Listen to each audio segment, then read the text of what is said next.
Coach आज हामीले इन्डियासँग unofficial एउटा म्याच खेल्दैछौँ, कस्तो भइरहेको छ त्यसको लागि तयारी?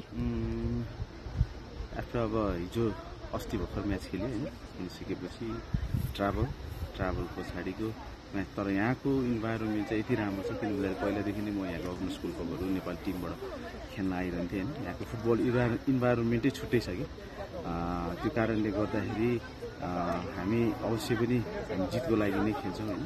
अनअफिसियल म्याच होस्, म्याच इज म्याच। फुटबल प्लेयरको लागि सबभन्दा इम्पोर्टेन्ट भनेको म्याचै हो। त्यो म्याचको लागि चाहिँ अलिकति अब हामी जस्तै फर्स्ट गेम इरानसँग खेल्दाखेरि पनि हाम्रो ट्राभलले गर्दा फ्याटिक जस्तो चाहिँ त्यो चाहिँ आजको गेममा पनि देखिन चाहिँ होइन। त्यसले गर्दाखेरि हामीले चाहिँ अब यहाँ अनअफिसियल म्याच च्यारिटी म्याच भएको कारणले गर्दाखेरि चाहिँ प्लेयरहरू चाहिँ त्यही अनुसारले चाहिँ हामीले चेन्जेसहरू गर्न पाउँछौँ होइन। त्यसले गर्दाखेरि कुनै प्रब्लम चाहिँ हामी चाहिँ यहाँ चाहिँ एउटा charity match plus enjoy plus एउटा विनिङ एटिट्युड मेन्टालिटी लिएर चाहिँ हामी आज चाहिँ गेममा चाहिँ उत्रिन्छौँ। हजुर, अब हाम्रो 3 जना खेलाडी हुन् आज खेलमा, कतिको दबाब हुन्छ जस्तो लाग्छ नेपाल? मेनली दबाब भन्दाखेरि पनि उनीहरू मेन प्लेयर, उनीहरूको जहाँ पनि एउटा सेटमा खेलिरहेको प्लेयर होइन, जहाँ पनि उनीहरूको डिमान्ड त भइहाल्छ होइन।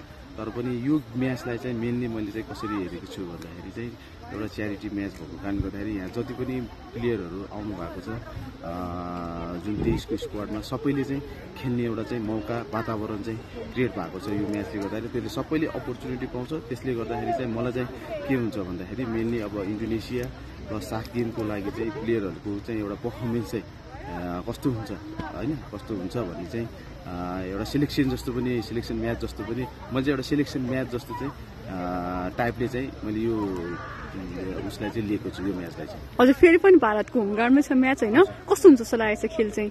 अब मेनली उनीहरूको पनि अब मेन प्लेयरहरू चाहिँ छैन, मेनली उनीहरूले अन्डर 19 को प्लेयरहरूलाई चाहिँ युज गर्न लागेको छ होइन। त्यसले गर्दाखेरि पनि हामी पनि त्यही अनुसारले चाहिँ त्यो स्क्वाडमा चाहिँ अब मैले सुरुमा पनि भने गेमभित्र जब हामी भित्र इनसाइड द फिल्ड छिर्छौँ त्यो चाहिँ एउटा जित्नको लागि चाहिँ गेमको एउटा नेचरै त्यही हो। के को लागि भन्दाखेरि जित्नको लागि चाहिँ हामी त्यही अनुसारको चाहिँ प्लानिङ गरेर चाहिँ आउँछौँ।